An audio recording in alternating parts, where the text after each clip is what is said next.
আপনি আপনার কাজ করুন। কে আছেন আপনি? আমাকে থামার ইয়েছে?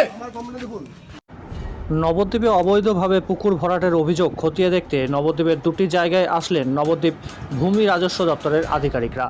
প্রসঙ্গত কয়েকদিন আগে নবদ্বীপের বিজেপি নেতা আনন্দ দাস ভূমি রাজস্ব দপ্তরে অভিযোগ করেছিলেন যে বেআইনিভাবে নবদ্বীপের দুটি জায়গা যেমন পুরনো টেকনো ইন্ডিয়া স্কুলের পাশে এবং নবদ্বীপ আদালতের সামনে পুকুর ভরাট করে বিল্ডিং তোলা হচ্ছে।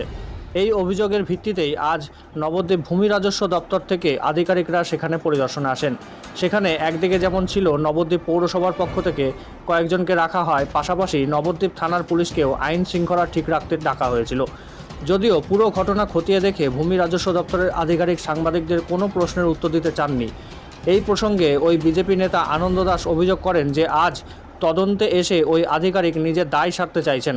অন্যদিকে নবদ্বীপ থানার পুলিশের বিরুদ্ধেও একরাশ ক্ষোভ উগরে দিয়ে তিনি বলেন যে নবদ্বীপ থানার পুলিশ এই তদন্তে এসে অতি সক্রিয়তা দেখালেন এবং আমাদের সবাইকে এই জায়গা থেকে বের করে দেন। পাশাপাশি তিনি এও জানান এই পুরো ঘটনা জানিয়ে খুব শীঘ্রই হাইকোর্টে মামলা দায়ের করবে বিজেপি। আর একবার জানাই, নবদ্বীপে অবৈধভাবে পুকুর ভরাটের অভিযোগ খতিয়ে দেখতে নবদ্বীপের দুটি জায়গায় আসলেন নবদ্বীপ ভূমি রাজস্ব দপ্তরের আধিকারিকরা। প্রসঙ্গত কয়েকদিন আগে নবদ্বীপের বিজেপি নেতা আনন্দ দাস ভূমি রাজস্ব দপ্তরে অভিযোগ করেছিলেন যে বেআইনিভাবে নবদ্বীপের দুটি জায়গা যেমন পুরনো টেকনো ইন্ডিয়া স্কুলের পাশে এবং নবদ্বীপ আদালতের সামনে পুকুর ভরাট করে বিল্ডিং তোলা হচ্ছে। এই অভিযোগের ভিত্তিতে আজ নবদ্বীপ ভূমি রাজস্ব দপ্তর থেকে আধিকারিকরা সেখানে পরিদর্শনে আসেন। সেখানে একদিকে যেমন নবদ্বীপ পৌরসভার পক্ষ থেকে কয়েকজনকে রাখা হয়, পাশাপাশি নবদ্বীপ থানার পুলিশকেও আইন শৃঙ্খলা ঠিক রাখতে রাখা হয়েছিল। যদিও পুরো ঘটনা খতিয়ে দেখে ভূমি রাজস্ব দপ্তরের আধিকারিকরা সাংবাদিকের কোনো প্রশ্নের উত্তর দিতে চাননি। এই প্রসঙ্গে ওই বিজেপি নেতা আনন্দ দাস অভিযোগ করেন যে আজ তদন্তে এসে ওই আধিকারিক নিজে দায় সারতে চাইছেন। অন্যদিকে নবদ্বীপ থানার পুলিশের বিরুদ্ধেও একরাশ ক্ষোভ উগরে দিয়ে তিনি বলেন যে নবদ্বীপ থানার পুলিশ এই তদন্তে এসে অতি সক্রিয়তা দেখালেন এবং আমাদের সবাইকে এই জায়গা থেকে বের করে দেন। পাশাপাশি তিনি এও জানান এই পুরো ঘটনা জানিয়ে খুব শীঘ্রই হাইকোর্টে মামলা দায়ের করবে বিজেপি।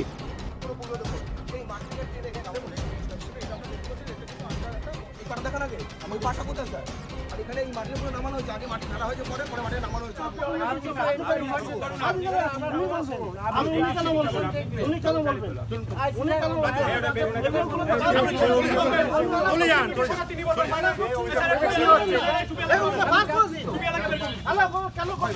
পুলিশ আছে, আপনি দাঁড়ান, আপনি দাঁড়ান, আপনি না, আপনি কমপ্লেইন রাখুন, আমি কথা বলছি না, কাইন্ডলি রিকোয়েস্ট থেকে আপনি বসে দাও, আপনি বসে দাও, আপনি প্রতিনিধি সবাই অভিযোগকারী যিনি আছেন আনন্দ দাস, বাবার নাম সন্তোষ দাস, তার অভিযোগের পরিপ্রেক্ষিতে আসি জায়গাটা আমরা অবজার্ভ করলাম। এবার যেটা আমাদের করণীয় সেটা আমরা আমাদের রিপোর্টের মাধ্যমে দেবো এবং এর বিষয়ে আমার কিছু বলার। অভিযোগটা কোথায় হয়েছিল? অভিযোগটা বেলোরতে হয়েছিল, নবদ্বীপ বেলোর। তার নির্দেশে আপনি এটা তদন্ত করলেন? বেলোরের নির্দেশে আমি এখানকার রেভিনিউ ইন্সপেক্টর তদন্ত। মানে অভিযোগটা কি পড়েছিল? জলাশয় ভূমি বা কি? হ্যাঁ, জলাশয় দিনের পর দিন ভরাট হচ্ছে। টেকনো ইন্ডিয়া স্কুলের সংলগ্ন প্রাচীন জলাশয়, এটাই লেখা ছিল জলাশয়গুলি। এখানে কি হলো? আমরা বিডিওর কাছে কমপ্লেন করেছিলাম যে এখানে নবদ্বীপ কোর্টের সামনে, সরকারপাড়া নবদ্বীপ কোর্টের সামনে যে পুকুরটা ভরাট হচ্ছে, পুকুর পাড় ভরাট করে বিল্ডিংটা হচ্ছে, এটা নিয়ে কমপ্লেন করেছিলাম আমরা। সেই মতো তখন কাজ বন্ধও করেছিল নবদ্বীপ থানা পুলিশ এবং বিডিওর এসে। তারপরে আমরা, আপনারা জানেন, আমি আগেও বলেছি, পৌরসভা থেকে আমাকে পিডব্লিউডি বিভাগ আমাকে ধমকি দেওয়া হয় ফোনে, কেন আমি করেছি এই বিষয়ে, সেটা আমি থানাটা জিডি করেছি। তারপরে পুলিশ কোনো অ্যাকশন নেয়নি তার প্রতি এখনও পর্যন্ত।